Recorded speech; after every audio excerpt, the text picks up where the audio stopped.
gusto que nos acompañen hoy, 1 de diciembre. Vamos a iniciar diciembre con mucho optimismo, con la esperanza de que el cierre del año sea mejor que lo que ha sido el resto. Y bueno, pues como ustedes saben, hoy se conmemora el Día Mundial de la Lucha contra el Síndrome de Inmunodeficiencia Adquirida, el SIDA. Y bueno, si bien es un padecimiento para el cual todavía no hay una cura como tal y tampoco una vacuna para prevenirlo, afortunadamente los pacientes pueden llegar a tener una excelente calidad de vida y una esperanza de vida igual a la de una persona seronegativa, gracias al tratamiento antirretroviral. Y esto es muy importante, que los pacientes no abandonen su tratamiento ahora durante la pandemia de COVID-19, ya que el hacerlo sí los pondría en riesgo de adquirir COVID-19 y además tener una infección severa. Pero bueno, afortunadamente no es el caso, y justamente hoy vamos a hablar acerca de la combinación de estos dos padecimientos y qué pasa con las personas que son seropositivas, que viven con VIH, o aquellas que tienen SIDA y que están bajo tratamiento y que están controladas en relación con COVID-19. Me da muchísimo gusto dar la más cordial bienvenida en mi cita médica a dos destacados médicos, la doctora Diana Aquino, quien es infectóloga pediatra. Doctora, bienvenida, muchísimas gracias por acompañarnos en mi cita médica. Muchas gracias por la invitación. Ya el doctor Fernando Rosales, médico cirujano, también de nuestra región. Doctor, bienvenido, es un placer tenerlo con nosotros. Buen día, gracias por darnos el espacio para comunicar a la gente. Muchísimas gracias. Bueno, pues vamos a comenzar con la doctora Aquino. Doctora, hay algo que ha preocupado desde el inicio de la pandemia, que es la transmisión vertical, tanto de COVID-19 como del virus de la inmunodeficiencia humana. En el caso del VIH, ¿qué hay? Una mamá seropositiva, ¿qué riesgo tiene de transmitir el SIDA, bueno, más bien el virus de la inmunodeficiencia humana, a su bebé recién nacido? Y en el caso de COVID-19 sería la misma pregunta. Muy bien, bueno, muchas gracias por la invitación. En el caso, ahorita pues que estamos conmemorando este día, es muy importante saber que sin una intervención disponible, por ejemplo, se ha visto que en Europa y en Estados Unidos el porcentaje de infección es hasta del 30%. En países como África es alrededor del 50%. Esto es sin ninguna intervención, cuando se desconoce que la mamá es seropositiva. Sin embargo, con el caso de que sea cesárea y la suspensión de la lactancia, nos baja hasta un 2%. Y ahí es donde entra el diagnóstico oportuno.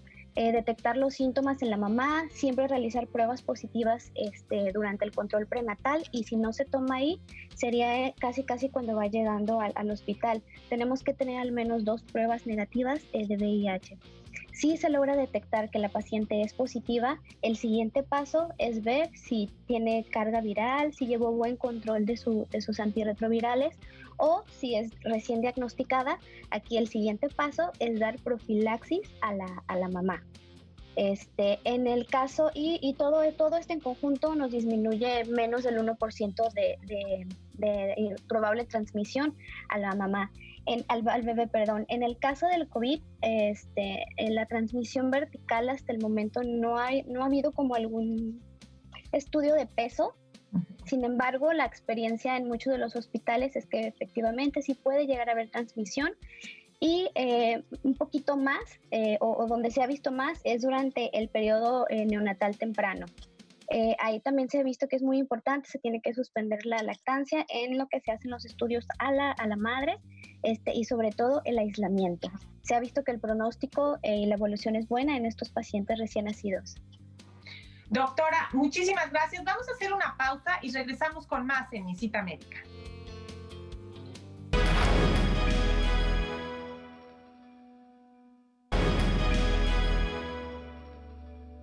Gracias por seguir con nosotros en mi cita médica. Doctor Rosales, platíquenos cómo le va a un paciente que es VIH positivo o que vive con SIDA y que está bien controlado, que está tomando su tratamiento antirretroviral adecuadamente ante esta pandemia de COVID-19. No hemos visto una alza significativa en mezclar COVID con HIV. Lo que hemos encontrado es pacientes que tienen desapegos al tratamiento, lo cual hace que bajen sus cuentas de CDs. que son células que medimos para ver cómo va su enfermedad, y son en los que hemos encontrado que se complica con infecciones agregadas, ¿no? De por sí sabemos que su sistema inmune está deteriorado con su lucha constante contra el VIH, pero no quiere decir que manifieste la enfermedad. Hemos visto en pacientes que ya manifiestan la enfermedad, pueden ser seropositivos y no tener la enfermedad del síndrome como tal, ¿no? Mientras ellos estén apegados a sus tratamientos, pues vemos que no ha significado mucho en la estadística. Lo vemos en pacientes que tienen desapego a los tratamientos o que no alcanzan el recurso para tener este acceso a este medicamento. Y algunas pruebas que se han hecho en todo el mundo con análogos del DNA o retrovirales, se han hecho muchas pruebas con estos pacientes buscando cómo mermar la pandemia o cómo atacar la enfermedad principalmente, ¿no? Pero tampoco hay evidencia robusta con mucha población en la cual demostremos que están funcionando los retrovirales, ¿no? Como ribavirina o todos los que están usando para tratamiento de VIH. Pero sí, pacientes que se desapegan, pues van a tener consecuencias importantes, ¿no? Y otra, que el reto que tenemos es ver cómo está, si no hay un daño orgánico a estos pacientes, el uso prolongado de este tipo de medicamentos retrovirales puede generar un daño al hígado. Entonces, cuando se agrega una enfermedad, de por sí tienen unas cuentas bajas de su sistema inmune y llega un virus nuevo al que no conoce, pues si excedemos el uso de retrovirales podemos hacer otros daños a otros órganos. Claro, vaya, entonces la situación tampoco podemos decir que sea la de una población normal, sana. Digamos que sí podrían considerarse en cierta forma como un grupo de riesgo. Son un grupo de riesgo cuando tienen el desapego a los tratamientos y no tienen el aislamiento necesario, ¿no? Si también, a pesar de tener su condición de VIH positivo, no llevan las normas de distancia, de cubrebocas o de tener ese aislamiento preventivo, porque sabemos que de entrada tienen un sistema un poco deprimido. Entonces, esas son las características que hemos visto, ¿no? En lo general, en el área de urgencias, que es lo que más manejo, no he visto muchos pacientes que me hayan llegado, pero es una experiencia empírica, obviamente, ¿no? Uh-huh. Pero tampoco hemos visto documentado que se esté despuntando la enfermedad de coronavirus aunada al HIV, ¿no? Bueno, ya estamos cerca, nos estamos acercando ya a la llegada de la vacuna. Por supuesto que todavía no es una realidad para la mayoría de nosotros. Sin embargo, pues ya se habla de las vacunas. Pero, bueno, pues esto es muy difícil porque nadie tiene una bolita mágica para que les va a poder decir cuándo vamos a tener acceso a la vacuna. Pero la vacuna, realmente, tanto estas vacunas de RNA mensajero como las vacunas que se están desarrollando, como la de Oxford y AstraZeneca o la de CanSino, que utilizan un virus atenuado para inocularle la información genética de SARS-CoV-2, ¿cuál es la diferencia, digamos, entre estos dos mecanismos tan novedosos, además, únicos realmente, de vacunas? No sé, ¿ya vamos a corte o todavía tenemos todavía un minuto, doctor? Si brevemente nos puede adelantar un poquito de estas diferencias de estos dos tecnologías en el desarrollo de las vacunas. Este reto que estamos enfrentando como médicos, y les mando un saludo a todos los médicos que siguen ahí trabajando, no nos ha dado una evidencia real. Nosotros tenemos que tener un pensamiento científico y apegarnos a guías internacionales. Todos los días vemos mucha información donde se dice que estamos próximos a la vacuna, pero sabemos que es una enfermedad emergente. Hay varios grupos en todo el mundo haciendo ensayos, haciendo estudios con poblaciones chiquitas. ¿Qué es esto para que le quede a las personas? Ustedes oyen una noticia que viene una vacuna, pero va a tener un proceso. Estamos calculando junio, julio. Los dos tipos de tecnologías que mencionas, unas tienen que manejar la vacuna hasta abajo de 10 grados centígrados, o sea, con contenedores para transportarlas de manera complicada.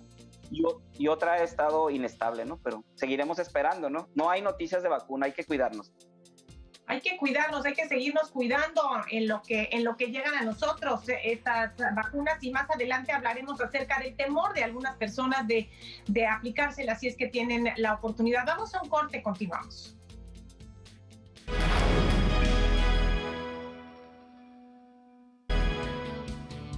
Gracias por continuar con nosotros en Mi Cita Médica. Regresamos con la doctora Aquino. Doctora, para que nos platique, estamos hablando con el doctor Rosales acerca de la vacuna. Y algo que ha llamado muchísimo la atención desde el inicio de todos los ensayos clínicos con los distintos tipos de vacuna es que realmente ninguno ha incluido a niños. Al inicio han sido mayores de 18 años de edad y ahora en el caso de la vacuna de Pfizer, bueno, pues lo amplió a niños mayores de 12 años de edad. Pero realmente esto, por un lado, por supuesto, sabemos que a los niños pues generalmente les va un poco mejor con COVID-19, pero esto no es una realidad para todos, ¿no? Porque sí se ha descrito el síndrome inflamatorio multisistémico. Sí, fíjate que en el caso de los niños, a diferencia, por ejemplo, de la influenza, se ha visto que los adultos contagian a los niños.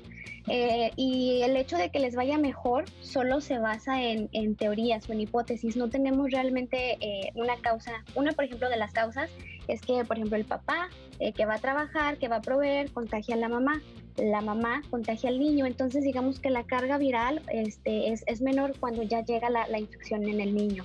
Es de segunda generación la infección. Otro que se ha visto, pues los niños desde pequeños están siempre expuestos a más tipos de coronavirus. Entonces, esto genera como una inmunidad cruzada. Otra de las teorías es que los niños tienen un sistema inmune mucho más eficiente. Otra de ellos es que tienen menos comorbilidades, tienen menos índice de diabetes, de hipertensión, de enfermedades crónicas pulmonares. Entonces todo esto pues ayuda a que los niños en sí no tengan un desarrollo de enfermedad tan severa como los adultos. Sí existen y ahorita lo que hemos visto y se ha hecho ya varios estudios aquí en México, incluso en Tijuana, es sobre el síndrome inflamatorio multisistémico pediátrico.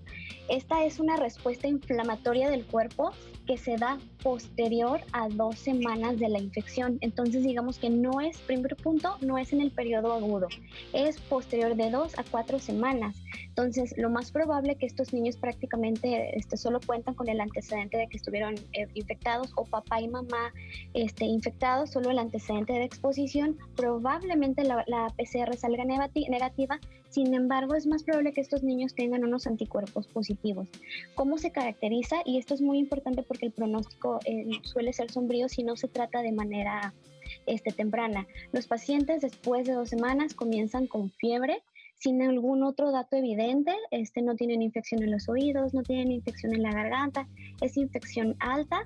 Pueden presentar manifestaciones relacionadas a enfermedad de Kawasaki, lo que son ojitos rojos, sin pus, sin comezón, cambios en la boquita, lengua en fresa o lengua roja, síntomas gastrointestinales. Eso es muy importante. Niños que a las 2 semanas de haber estado enfermos reinician con fiebre y reinician con síntomas gastrointestinales, es importante que acudan a que los revisen.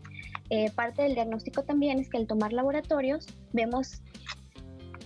Sí, adelante, doctora, termine por favor su frase, por favor. Sí. Perdón, vemos que los reactantes o que las células inflamatorias están muy altas, que nos hablan de que es un cuadro inflamatorio severo y es importante que se lleve al médico en cuanto se detecte.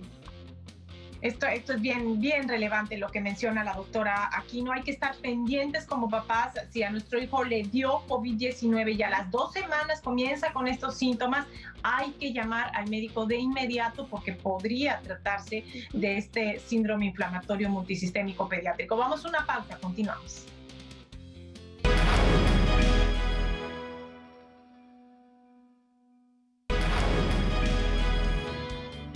Gracias por seguir con nosotros en Mi Cita Médica. Hace unos momentos la doctora Rosales estaba explicando estos riesgos, digamos, en el caso de los pacientes pediátricos que pueden enfrentar una vez que termina el cuadro inicial de COVID-19 y esta consecuencia tardía que podría ser el síndrome inflamatorio multisistémico pediátrico. En el caso de los adultos también se ha visto una serie de padecimientos que quedan como secuelas de COVID-19. Hay personas que refieren un cansancio extremo, otras que quedan con daño pulmonar, en fin, otras que tienen problemas circulatorios, otras que tienen trastornos neurológicos. Doctor Rosales, se habla incluso, hasta recientemente leí un artículo de un mayor riesgo de problemas dentales, de fracturas de piezas dentales. ¿Qué es lo que hace COVID-19? ¿Qué es lo que genera estas secuelas tardías? El COVID-19, al ingresar al cuerpo y tomar control de la replicación del RNA de algunas células, cuando ingresa, pues cuando tenemos la infección, no quiere decir que va a generar enfermedad. Por eso es muy importante determinar cuantas más pruebas hagamos de manera más pronta, vamos a tener más control de la pandemia. Este es un mensaje para todos, porque tendríamos que aislar a la persona que está escupiendo COVID. De ahí seleccionar cuál de ellas tiene daño a órganos, y uno de los órganos que principalmente se daña es el pulmón. Ya hemos visto documentado lesiones en piel, lesiones en dientes, lesiones en la pared intestinal, donde el glicocálix tiene una inflamación que no permite tener una buena hidratación. Y hasta se está hablando, ahorita que bueno que está la doctora, se está hablando de la falta de lactancia que ha venido a afectar. Toda esa herencia que tuvimos milenaria se está perdiendo. Lo principal ahorita es tomar muestras para poder seleccionar a quién guardamos, a quién ponemos en cuarentena. Y de ahí, los que tengan enfermedad, ver si es leve, grave, severa o crítica. Porque si tú te tardas para una valoración, nos puede poner en un escenario peor, porque tu respuesta inflamatoria, COVID entra, y lo que daña al mismo paciente es su propia respuesta inflamatoria, que en todos es diferente. Tiene cargas genéticas, como dijo la doctora, a algunos les puede hacer una respuesta muy fuerte y a otros muy pequeña. Y también nuestro reto ahorita como país es aislarlos a todos dentro del hospital, porque yo puedo con mi COVID propio, mi sistema inmune puede con el mío, pero con 10 que están enfermos y no mejoran, y si sigo yo inhalándolo, pues ahí se genera todo un reto, ¿no? Que lo dejo de tarea la pregunta, ¿no? Claro, por supuesto. Y doctor, en esto podría también influir el hecho de la carga viral, porque cuando entregan un estudio de COVID-19, una prueba de laboratorio, se habla de una carga viral. ¿Esto qué significa? Nosotros hacemos conteos de dos cosas. Primero, de todas las células que responden para defendernos. Y luego también de todos los sedes que están peleando contra esos virus específicos. Si estoy expuesto más tiempo a ese virus, es donde me puede generar un daño, ¿no? Claro, claro, y eso por supuesto pues influye obviamente en la forma en la que se va a presentar. Y otra de las cosas que bueno pues ha generado gran polémica es el riesgo de reinfección. La Universidad de Oxford realizó un estudio a muy gran escala con 12,000 trabajadores de la salud, en los cuales pues se vio que aquellos que tenían una enfermedad considerada como severa desarrollaron anticuerpos contra SARS-CoV-2 que duraron hasta 6 meses. Sin embargo, pues también vemos muchos casos de reinfección al mes y medio, a los 2 meses, a los 3 meses, doctor. Cuando ya le dio a uno COVID, se tiene que seguir cuidando. Es muy buena tu pregunta, porque muchas personas se estresan y eso las lleva a que les suba la presión o los pone en riesgo de hiperglicemias o que se les suba el azúcar por estar preocupada, como dice la gente, ¿no? El tener reinfección en la nariz no significa que te va a hacer daño sistémico. O sea, hay pacientes que les puedo hacer una prueba el día de hoy en nariz, que es el PCR, y me sale negativa y al otro día me puede salir positiva. Que generó daño, fiebre, dolor muscular y demás, pero no generó un daño estructural al pulmón, no deshizo el pulmón. Entonces, puede ser que se curen, reviertan, pero al mes pueden volver a tener en su nariz y ser un reservorio que no tenga síntomas. Entonces, vamos a separar la palabra reinfección.